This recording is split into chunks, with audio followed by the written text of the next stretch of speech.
家好，歡迎大家又嚟到哥倫比亞香港人嘅時間。咁咧，其實咧喺外國咧罷工就成日見㗎啦。咁今次咧係乜嘢嘅行業罷工咧？咁今次咧就係呢個教師嘅罷工嘅。咁因為喺咧4月15號，即係星期三4月15號咧，咁咧就即係教師協會咧就即係發起一個叫大罷工啦，所以咧嗰日咧就係所有嘅公立嘅幼稚園啦、小學啦同埋中學咧就會停課一天嘅。咁其實咧呢個嘅教師嘅協會咧即係佢要一啲嘅舉辦一啲遊行咧，咁其實目的都係一啲訴求啦。咁其實訴求一般嚟講都係一啲大部分咧都係話得唔到嘅即係應有嘅醫療福利啦。同埋即係拖糧啦，兼且咧即係履行唔到即係當初簽約嗰個嘅承諾嘅，即係嗰個合約嗰個承諾嘅。咁即係大部分嘅人嘅訴求都係想爭取一啲嘅管理制度嘅權益啦，又或者即係參與度多啲啦。咁其實喺哥倫比亞政府咧，其實教師咧佢嘅即係專業水準咧，其實係麻麻地嘅啫。講真嗰句係啦，即係佢哋個名聲係大嘅，因為人哋一聽到嗰種叫做教師咧，咁人哋都好尊敬嘅。但係咧嘅人工啦，同埋即係佢哋嘅水平咧，其實就唔係太高嘅啫。即係呢個係事實嚟嘅。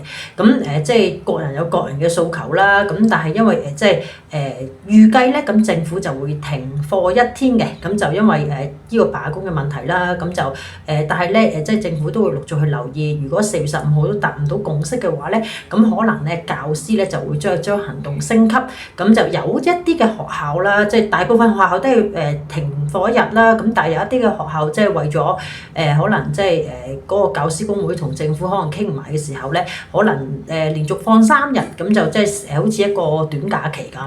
咁但係呢個就少數嘅。咁其實即係大部分嘅人咧，都為佢自己爭取訴求，咁呢個係正常嘅。咁但係咧，我自己就覺得咧，即係呢啲訴求其實係好嘅，係好事嚟嘅。咁因為最少政府都俾呢個嘅政府即係嘅人哋遊行啦。但係其實有冇作用咧？咁其實就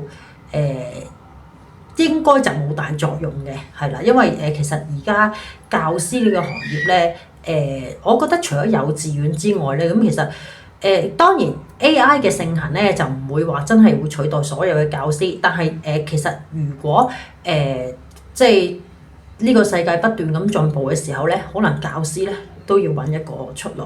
咁同埋即係我覺得即係教師，我覺得都佢都有嘅價值嘅。但係問題咧即係而家 AI 嘅盛行咧，就變咗其實可能佢要揾一啲嘅其他嘅門路咧，去繼續佢呢個教師嘅職業啦。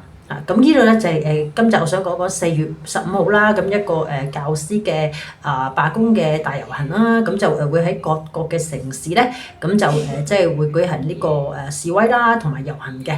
咁就究竟係點咧？咁就可能再下一次再同大家講一講，即係佢哋嘅情況究竟係點啦。咁咧就今集就講到呢一度啦。咁希望咧你哋有啲乜嘢嘅就可以留言俾我。